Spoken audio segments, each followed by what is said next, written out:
آپ کہتے ہیں کہ تمام مذہب جو ہے وہ مسلمان سے مومن ہونے میں ہے، اس سے کیا مراد ہے؟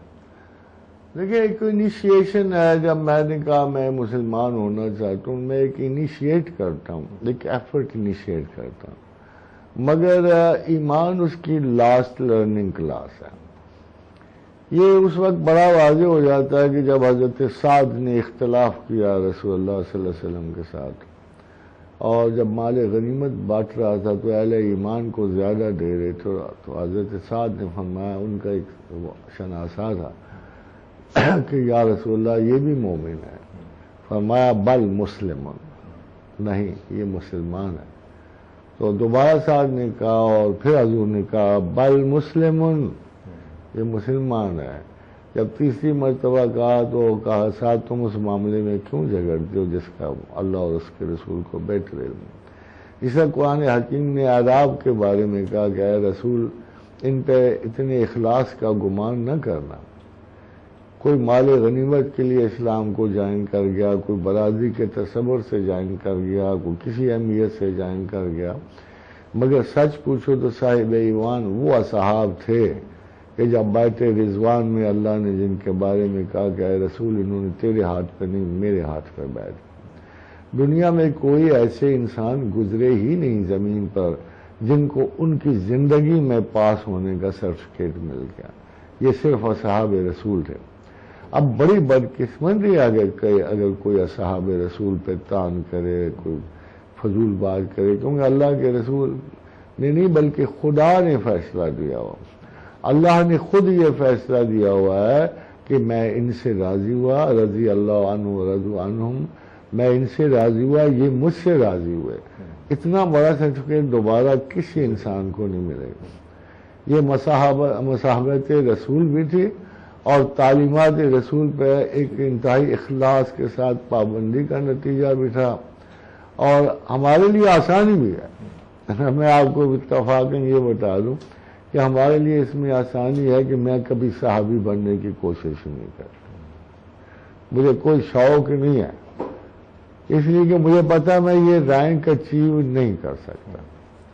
تو کیا یہ عقل کی بات نہیں ہے کہ ہم اپنی رسائی تک اپنے درجات متعین کریں؟ اگر میں ایک نارمل سا مسلمان رہ جاؤں، مجھے کچھ بھی نہیں کرنا، مجھے ایک ذرا برابر اخلاص اللہ کو پیش کرنا ہے. اور اللہ کے رسول کا ارشاد ہے جنت تو بہت سستی ہے، یقین کرو بہت سستی ہے، کہ اگر کسی مسلمان کی آنکھ سے ایک آنسو نکلے مکھی کے سر کے برابر اور اس کے رخسار تک ڈھل آئے تو اس پہ ہمیشہ کے لیے نار دوزخ حرام کر دی. اللہ کے رسول نے ابو ذر معاذ بن جبل کی ایک حدیث متفق علیہ کہ جس نے دل سے لا الہ الا اللہ کہہ دی اور محمد رسول اللہ کہہ دی، اس کو دوزخ کی آگ کبھی نہیں چھوئے گی. اب اور کیا گارنٹیز آپ اللہ سے طلب کرتے ہو؟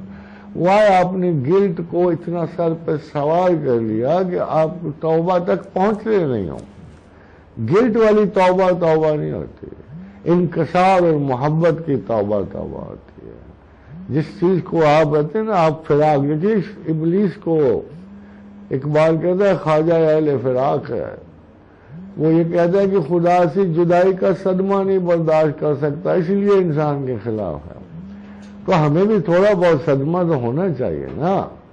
الٹا وہ اس کے اوپر کہتا ہے کہ باغ بہشت سے مجھے حکم سفر دیا تھا کیوں، کار جہاں دراز ہے اب میرا انتظار کر.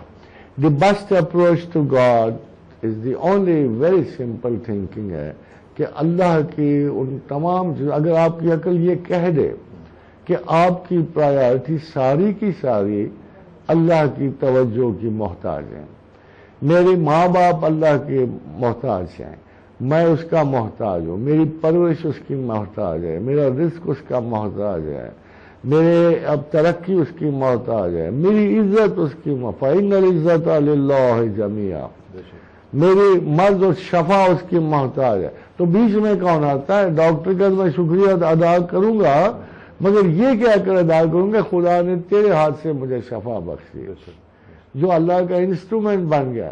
میں ماں باپ کا اس لیے شکر گزار ہوں کہ اللہ نے ان کے دل میں محبت ڈالی ہے. اس طرح سے محبت نہیں ماں کے دل میں پڑتی اگر نہ خدا ڈالے. کہتا ہے وَلَوْ أَنفَقْتَ مَا فِي الْأَرْضِ جَمِيعًا، ساری زمین کا مال خرچ کر دو تو دو دلوں میں محبت نہیں ڈال سکتے.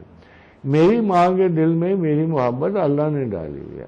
جب فرعون کی طرف بھیجا نا بچے کو تو کہا ہم نے آسیہ کے دل میں محبت ڈال دی تھی. تو جس نے سارا کچھ ہی کیا ہے وہ میری ایک ذرے کی حیثیت سے اٹھا کے مجھے آسن تقویم تک پہنچایا ہے، میں اس کی پرائرٹی کیسے چینج کر سکتا ہوں؟ پھر وہی تو ہے جو مجھے زندگی دے رہا ہے. تو جو زندگی دے رہا ہے اسے دوستی بھی ہو سکتی ہے. بات سنیں، دوستی تو شاید اللہ کی کیسے ہوتی ہے نا. تو جب وہ ابراہیم کو خلیل کہتا ہے تو اس کو انس اور دوستی محسوس ہوتی ہے. جب اللہ کے رسول سے محبت ہے تو وہ دوستی کہتا ہے، وہ محبت رکھتا ہے، وہ غم کھاتا ہے. اس نے کہا موسیٰ آج مجھے بڑا میں اداس ہوں. ان کا ہے پروردگار تو بھی اداس ہوتا ہے؟ تو بھی ہاں، اصل میں میرا ایک دوست بیمار ہے، میں اس کے غم میں پڑا ہوا ہوں. کیا ہے تو ایسے کر تو اس کی عیادت کو چلا جائے. اللہ کے رسول نے اس حدیث پہ ساتھ کی. تو گئے تو آگے موچی تھا، بہت بڑا جوتا، بیمار تھا، بہت بڑا جوتا بنا کے بیٹھا ہوا تھا، رو رہا تھا. کہتا ہے اللہ میاں تیرے پاؤں کا سائز ہے مجھے نہیں پتا، جو کچھ میں بنایا قبول کر لوں. پھر حضرت موسیٰ کے خیال میں آیا کہ واقعی شخص کتنی اللہ سے محبت رکھے، اور یہ بھی دیکھا کہ اللہ اپنے سے محبت کرنے والوں سے کتنی محبت رکھتا ہے. تو یہ جو خدا کا کہنا یہ ہے کہ اللہ کی یاد کے لوگ اللہ سے انس رکھنے والے، محبت رکھنے والے.